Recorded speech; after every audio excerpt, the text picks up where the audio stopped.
অনেক অনেক বছর আগের কথা। ফুলদিয়া গ্রামে এক মোড়ল বাস করত। তার অনেক সম্পত্তি ছিল, কোনো কিছুর অভাব ছিল না। হঠাৎ একদিন, মোড়ল মশাই, ও মোড়ল মশাই, বাড়িতে কি আছেন? কে রে বাইরে? এই সকাল সকাল কে ডাকিস? মোড়ল মশাই, আমি রফিক। একটু দরকার ছিল মোড়ল মশাই। আয় আয়, ভেতরে আয়। কি বলবি বলে যা। কেমন আছেন মোড়ল মশাই? হ্যাঁ, আছি ভালোই। তা তুই ভালো তো? এই আছি কোনো রকমে, কেটে কুটে যাচ্ছে দিনকাল। তা আমার কাছে হঠাৎ এতদিন পরে কি দরকার? মোড়ল মশাই, আপনার তো অনেকগুলো পুকুর পড়ে আছে, তার মধ্য থেকে আমাকে কি একটা পুকুর দেওয়া যাবে? ওই পুকুর দিয়ে কি করবি তুই?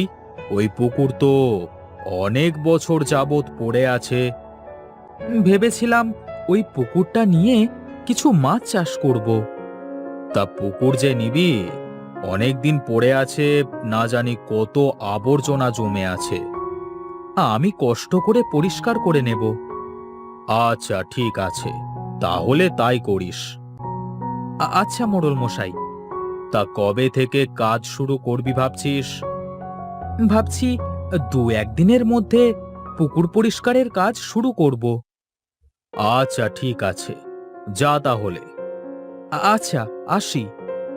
রফিক মিয়া সেখান থেকে বাড়ি চলে যায়। আর বাড়িতে গিয়ে তার বউ আর ছেলেকে বলে, কোথায় গেলে গো তোমরা? বউ, ও বউ। কি হয়েছে, এত চেঁচাচ্ছ কেন? হ্যাঁ, তোমার সমস্যা কি? আরে বউ, রাগ করো না, একটা সুসংবাদ আছে গো। আরে তাই? তা কি সুসংবাদ শুনি, বলো না গো। আরে বলবো বলবো, আগে তোমার ছেলেকে ডাকো তো, সবাইকে একসাথে বলি। রনি, ও রনি বাবা, একটু বাইরে আয় তো, তোর বাপ ডাকছে। কি হয়েছে আব্বা, ডাকতাছো কেন? শোনো সবাই, যে সামান্য চাষ করি তা দিয়ে তো সংসার চলে না। তাই ভাবছি এর পাশাপাশি একটা পুকুরে মাছ চাষ করব। বাবা, বুদ্ধিটা তো অনেক ভালো, কিন্তু পুকুর কোথায় পেলে? আমাদের তো পুকুর নেই। কি কষ্টে দিন যায়, পোলাডারে একটু মাছ ভাতও দিতে পারি না, তা কই পাই বা পুকুর? আরে তোমাদের এত ভাবতে হবে না, আমি মোড়ল মশাই থেকে একটা পুকুর নিয়েছি। ও, তাহলে তো আর কোনো চিন্তা নেই। এবার আমরাও তোমার কাজে সাহায্য করে পুকুরটা পরিষ্কার করব। 2 দিন পর তারা সবাই মিলে পুকুরটা পরিষ্কারের ব্যবস্থা করতে লাগলো। আস্তে আস্তে তারা পুকুরটি পরিষ্কার করে ফেললো। বউ, মোড়ল মশাইয়ের কাছ থেকে তো পুকুরটা নিলাম, কিন্তু মাছ চাষ করতে গেলেও তো অনেক টাকার প্রয়োজন। আমাদের যে টাকাগুলো জমানো আছে আর সামান্য গহনা আছে, গয়নাগুলো বন্ধক রেখে আপাতত ব্যবস্থা করো। আচ্ছা ঠিক আছে, তোমার গহনাগুলো দাও আর জমানো টাকাগুলো।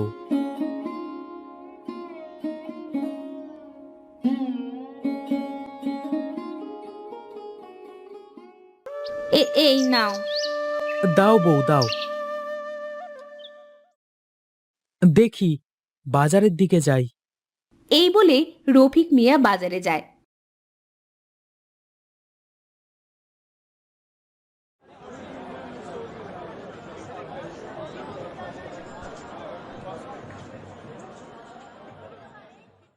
আর পোনা মাছ কিনে পুকুরে দেয় এবং বাড়িতে ফিরে আসে। রনি, এই রনি, কোথায় তুই বাবা? কি হয়েছে আব্বা? পুকুরে যে মাছ দিয়েছি তা দেখভাল করবি তুই। আচ্ছা বাবা, আপনি চিন্তা করবেন না, আমি দেখবক্ষণ। যাক, বাঁচা গেল। আমিও চাষ করবার পাশাপাশি তোর সাথে পুকুরটাও দেখবো। কিছুদিন পর রফিক মিয়া আর রিক্তা বেগম আলোচনা করে। রফিক মিয়া বলে, বউ, আমাদের মাছ চাষের কিন্তু ভালোই উন্নতি হচ্ছে।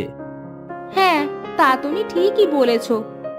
ভাবছি মোড়ল মশাইয়ের তো অনেকগুলো পুকুর পড়ে আছে, আরো দুই একটা পুকুর নিলে কেমন হয়? তা নিলে তো ভালোই হয়, ব্যবসাও বাড়ে, কিন্তু ছেলেটার পড়ালেখার দিকেও তো নজর দিতে হবে। আগে মোড়ল মশাইয়ের সাথে কথা বলি, যদি পুকুর দেয় তাহলে একটা লোক রেখে দেব।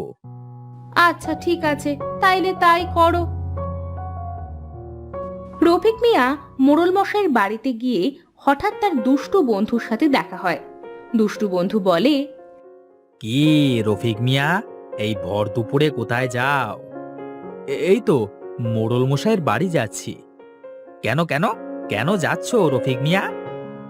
মোড়ল মশাইয়ের কাছ থেকে একটা পুকুর নিয়েছিলাম, তো ব্যবসা তো ভালোই হচ্ছে, ভাবছি আরো কিছু পুকুর নেব। ঠিক আছে রফিক মিয়া, তাহলে যাও, আমিও বাজারে যাই। এই বলে দুষ্টু বন্ধু মনে মনে ভাবতে থাকে, এর তো ভালোই উন্নতি হয়ে যাচ্ছে, বিষয়টা তো দেখতে হয়। এদিকে রফিক মিয়া বলে, মোড়ল মশাই, ও মোড়ল মশাই, বাড়িতে আছেন? কে রে, কে ডাকিস? এই তো আমি রফিক। আয় আয়, ভেতরে আয়। তা কি খবর তোর? এই তো মোড়ল মশাই, আপনার কাছে আসলাম একটু দরকারে। ঠিক আছে, বল তো দেখি। মোড়ল মশাই, আগের পুকুরটা নিয়ে বেশ ভালোই লাভ হচ্ছে। ও তাই নাকি? তা এটা তো বেশ ভালো খবর। আপনার তো অনেকগুলো পুকুর পড়ে আছে, আমাকে কি আরো দুই একটা পুকুর দেওয়া যাবে? পুকুরের জন্য কিছু টাকা দিয়ে দেব। আচ্ছা ঠিক আছে, তা ওই পশ্চিম পাশের পুকুরগুলো চাষ করিস, ওগুলো তো পড়েই থাকে। তারপরে রফিক মিয়া ওইখান থেকে বাড়ি চলে আসে আর ছেলেকে ডেকে বলে, রনি, এইদিকে আয় বাবা। এই তো বাবা, বলো, কিছু কি হয়েছে? মোড়ল মশাইয়ের সাথে কথা বলে আরো দুইটা পুকুর নিয়েছি। তাই নাকি বাবা? তা কোন পাড়ের পুকুর নিয়েছো? পশ্চিম পাড়ের পুকুরগুলো। বাবা, পশ্চিম পাড়ের পুকুরে তো অনেক পানা জমে আছে, ওগুলো কি পরিষ্কার করা যাবে? কষ্ট করেই পরিষ্কার করতে হবে রে বাবা, আগামীকালই তাহলে যাই চল। আচ্ছা ঠিক আছে আব্বা। পরের দিন সকালে রফিক মিয়া আর তার ছেলে মিলে পানা পুকুর পরিষ্কার করতে যায়। একটা পুকুর পরিষ্কার শেষে আরেকটা পুকুরে যায় আর রনি বলে, আচ্ছা আব্বা, এই পুকুরের পানা দেখতে কেমন কেমন লাগছে? কই না তো, ঠিকই তো লাগছে। চল বাবা, আমরা কাজ শুরু করি। এই বলে তারা কাজ শুরু করে। পানা কাটতে কাটতে রনি হঠাৎ করে দেখতে পায় পুকুরের মাঝে একটা বড় পানা দেখা যাচ্ছে। আব্বা, আব্বা, এই দেখো, পুকুরের মাঝের এই পানাটা অনেক বড় আর সোনালী রঙের। ও কিছুই না, তুই কাটতে থাক। এই শুনে রনি পানাটা কেটে দেয়। তার সাথে সাথে পানার ভিতর থেকে একটা সোনালী পরী বেরিয়ে আসে আর তা দেখে তারা চমকে যায়। তোমরা ভয় পেও না, আমি তোমাদের কোনো ক্ষতি করব না। কে কে আপনি, আর পানার ভেতরে কেন? আমি একটা সোনালী পরী। অনেক দিন আগে আমাকে এক জাদুকর এই পানার মধ্যে বন্দি করে। ও, এই ব্যাপার। হ্যাঁ, তোমরা আজকে আমাকে মুক্ত করেছো। তোমরা আমার কাছে কি চাও বলো? আমাদের কিছুই চাই না, আপনি মুক্ত হয়েছেন, এতেই আমরা খুশি। না, তা কি করে হয়? আমি খুশি হয়ে তোমাদের কিছু দিতে চাই। এই বলে পরী জাদু করে ওই পুকুরের সব পানা স্বর্ণের পানা করে দেয়। এগুলো শুধু তোমাদের জন্য, আর কেউ নিতে পারবে না। আর আমাকে স্মরণ করলে আমি ঠিক আসব। আচ্ছা ঠিক আছে। তারপর পরীটা চলে যায়। আর রফিক মিয়া কিছু সোনার পানা নিয়ে বাড়িতে যায় আর বউকে ডেকে সবকিছু খুলে বলছিল। বউ, ঘটনাটা বুঝতে পেরেছো তো? হ্যাঁ, বুঝেছি। ওদের কথা বলার সময় দুষ্টু বন্ধু বাড়ির পাশ দিয়ে যাচ্ছিল আর ওদের সব কথা শুনে নেয় আর মনে মনে লোভ হয় এবং ভাবতে থাকে, তাই ব্যাপারটা আজকে রাতেই দেখতে হচ্ছে তো।